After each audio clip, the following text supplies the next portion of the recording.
पश्चिम बंगाल का मुर्शिदाबाद जल रहा है। वक्फ कानून के विरोध में हुई हिंसा में 3 लोगों की मौत हो गई और सैकड़ों लोग घायल हो गए थे। ये सब कैसे हुआ? इसके पीछे साजिश क्या थी? ये कौन करवा रहा था? इसकी जांच के लिए जांच एजेंसियों ने दिन रात एक कर दिया और आखिरकार जो चाहिए था वो मिल गया। जांच एजेंसियों के अनुसार इस हिंसा की साजिश 3 महीने पहले रची गई थी और तुर्की से फंडिंग की गई थी और हमलावरों को लूटपाट के लिए पैसे दिए गए थे। जिन्होंने ये साजिश की, उनका टारगेट बंगाल को बांग्लादेश जैसा बनाना था। जलती हुए मुर्शिदाबाद में आए दिन नए खुलासे हो रहे हैं। सुलगते मुर्शिदाबाद के मामले में जांच के दौरान एजेंसी ने पाया कि ये आतंकवाद फैलाने का नया तरीका है। 2 महीने पहले 2 जाने माने लोग मुर्शिदाबाद आए थे और कहा था कि बड़ी दावत होगी। वे ट्रिगर पॉइंट का इंतजार कर रहे हैं। शुरू में रामनवमी की तारीख तय थी, लेकिन सुरक्षा के कारण चीजें बदल दी गई। लेकिन वक्फ बिल ने ट्रिगर पॉइंट दे दिया।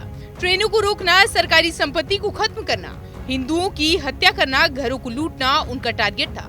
हमलावरों ने कहा, जितनी ज्यादा चीजों को खराब करेंगे उन्हें उतना ही पैसा दिया जाएगा। शुरू में एक सूची बनाई गई थी कि यदि वे अपने किए का ब्यौरा देंगे तो उन्हें कितना धन दिया जाएगा। यानी कुल मिलाकर मुर्शिदाबाद की जलने के पीछे कहानी कुछ और थी।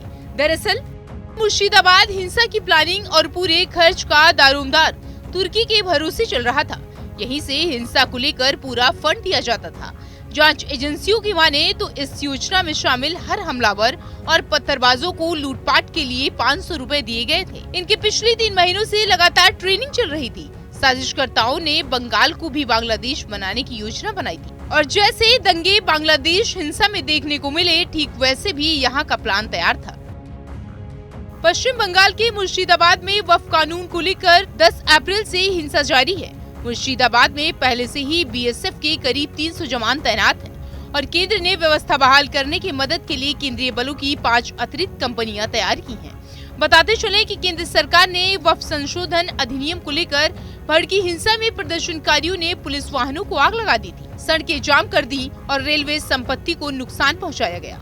बंगाल में चुनाव के लिए अभी 1 साल से ज्यादा का समय बाकी है। ऐसे में दंगों की खबरों से लोग खासे परेशान हैं। जांच एजेंसियों की जांच जारी है। जिस तरह से मुर्शिदाबाद कांड में नए तरीके से आतंक फैलाने की बात सामने आई है, दंगा करने के लिए पैसे बांटने की बात सामने आई है और हिंदुओं के हत्या करने की बात सामने आई है, उससे साफ जाहिर होता है कि साजिशकर्ता बंगाल को बांग्लादेश जैसी स्थिति में बनाना चाहते थे।